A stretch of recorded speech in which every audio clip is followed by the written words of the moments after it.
Hello. So today we're going to be tackling a question that nags people that usually work from home. If this question hasn't started nagging you yet, then hallelujah. Just save this video for when it starts nagging you. And that is especially if maybe you just started your work from home journey and you're still lost in the euphoria of the joy and maybe challenges of working from home, or you are trying to manage taking care of your kids as a mom and doing your remote gig or freelance gigs at home. And this question is, okay, am I going to be doing this forever? This particular skill, is this what I will be stuck with for the rest of my life? Or what if tomorrow I decide that something else serves me better? I need to change career paths, or I need to go back to the office.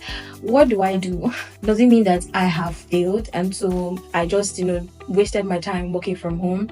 Well, first of all, calm down, take a deep breath. So we'll be tackling that today. I'm going to be sharing a healthier way for you to be able to reduce the pressures of being stuck in a forever mindset when it comes to working from home. If you're new here, big welcome to you. My name is Blessing, and on this channel, The Creative Beam, we talk about everything that has to do with freelancing, working from home, and everything in between for women. And of course, like I always say, I'm already sounding like a broken record.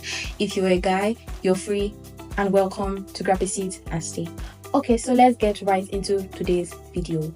So the first thing is that having a forever mindset when it comes to your career, business, or freelance gig, whatever it is, can be overwhelming. And I'm going to tell you why. The first thing is over identification. This is when you tie your whole identity to maybe a particular remote job you're doing, or to a particular gig. For example, maybe you're a freelance social media manager, you manage social media platforms for different clients. And so if you tell yourself, I found what I want to do, this is what I'm going to do for the rest of my life, what is going to happen is that whenever you lose a client, or you experience maybe some setback or whatever it is with your gig or business or career, it can be actually more emotionally depressing than you can imagine. It can feel like your whole world is under attack. So that is why sometimes having that I'm going to be doing this forever can be overwhelming.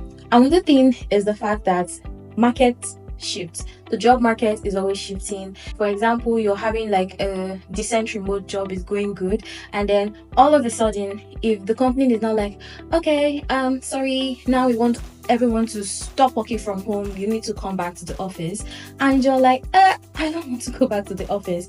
Or before, there were some skills that were so much in demand, and maybe now the demand for such skills are no more in abundance. It can feel stressful if you have already tied yourself that this is what I'm going to be doing forever. I'm not going to change till I'm old and gray. Another thing is maybe there were some tasks that you could just do very fast, and people depended on you because it used to take so much time for them to do, and you could get like fast cash from it. It felt so great. And now there's almost like an AI for everything. AI for this, AI for that, in such a way that people can just get AI to do some things for them, and then so demand for some particular things reduces. And because of that, because you have stuck yourself in, this is what I'm going to be doing, it can resist you from adapting when you need to adapt.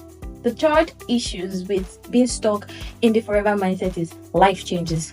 Because with everything, life is always changing. Your spouse could change jobs, or your kids' schedule change, or you are now, maybe before when you started working from home, you were single, and now you are married and kids are on the way, or the kids are already here. And so different changes here and there. And because of that, your schedule is changing. You might be all over the place, and it now feels like you need to pivot, or you need to make some changes. And so if you are already stuck in that, this is what I'll be doing forever, it can just put a lot of stress on you. So what is the major takeaway that I want you to do is that if you tell yourself that, okay, I know that I'm doing this right now, and hold on, this is not to say that because I'm saying don't be stuck in the forever mindset, you should now be lackadaisical or nonchalant about your skills or about the remote job you got. Or even if you're listening to this, you're still at your 9 to 5, you should become lackadaisical with it. No, I will always be an advocate for ensuring that you put in your best effort into anything your hand finds doing. But what I am saying is that do not tie your identity to it. Do not feel like I must do this forever and put so much pressure on yourself in such a way that when it's time for you to pivot, it's difficult for you to pivot. So I promised you that there's a healthier way to think about this, and I deliver on my promises. So the promise is think of everything as projects. So there is this concept from Seth Godin. I'm going to read it because I typed it down. I don't want to blab and say what you did not see. So I'm going to read it. And this concept says that, it says it's about viewing your business or career as a series of projects rather than a permanent structure that defines you forever. I may have paraphrased. So what does this mean? This means that if you view whatever you're doing right now, your remote role, your freelance role, as something that, can last for decades, any setback, I promise you, that you come across or that happens to you it's going to feel emotionally devastating, and that can even stop you from recognizing the opportunities around you or for making moves when you're meant to make moves. Another thing that you also need to do is that when you start viewing your remote role, you start viewing your project or freelance gig as series of projects. Another way I'm going to add is if you see it as chapters as well, it will also let you know that sometimes a chapter has a beginning and a chapter has when it has to close. So for example, if you got married, you have children, your spouse needed to change jobs and is moving to another city, and unfortunately your 9 to 5 job doesn't have an office where your spouse has to move to, and you move and now you're like, I'm more at home, I need to find something to also do because I want to do that. Can you see where I'm going with that? Do you see that a chapter has closed? The chapter of Shade being single and working in a particular place has changed to Shade now a mom. Shade wants to be more at home. Shade wants to try another skill. That is a new chapter that is starting. So, but if you are someone that is like, this chapter has to stay, and it's now the chapter is not chaptering, the chapter wants to close and you don't want the chapter to close, it can now be very pressuring for you. So what am I going to tell you to do? First thing is try new things. So this means that, when you start viewing your life, or maybe life is too deep, your remote role, your freelance gig as chapters, you'll be more open to try new things. So let's say, for example, you get to a point whereby you're like, a content writer. I've been hearing so much about SEO. I don't really know so much about SEO. Let me learn a little bit about it and see if I'm interested in it. Or, okay, I know about content, I know about SEO. I've been hearing about content marketing. I think I want to go deeper.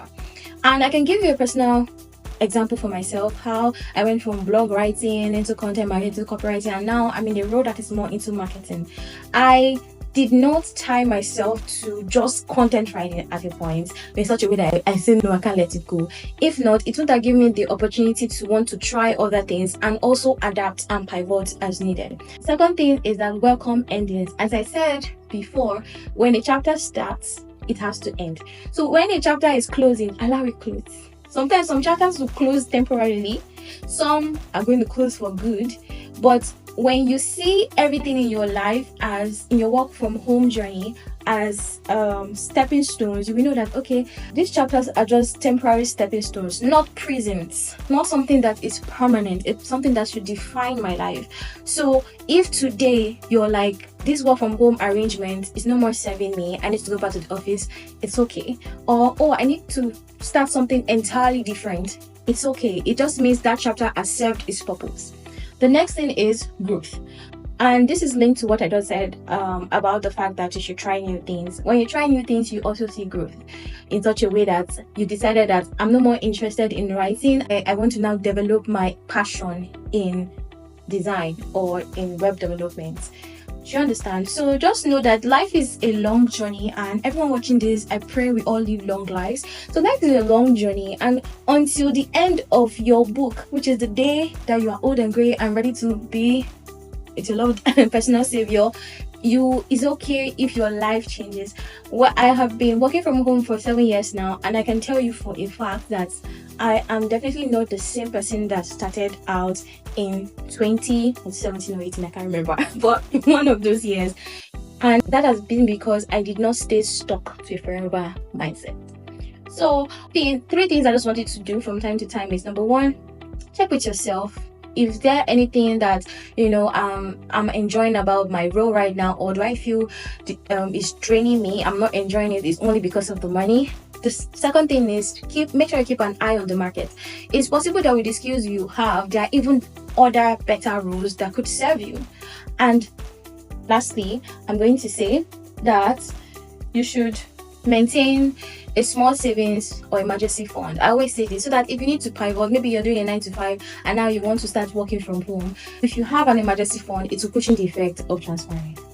Okay, so that's what I just wanted to tell you. I hope this was liberating to you and helpful. And thank you to my subscribers. I really want to thank you. Thank you for believing in this channel, and I hope to see you in the next one. Make sure to like and subscribe. Bye.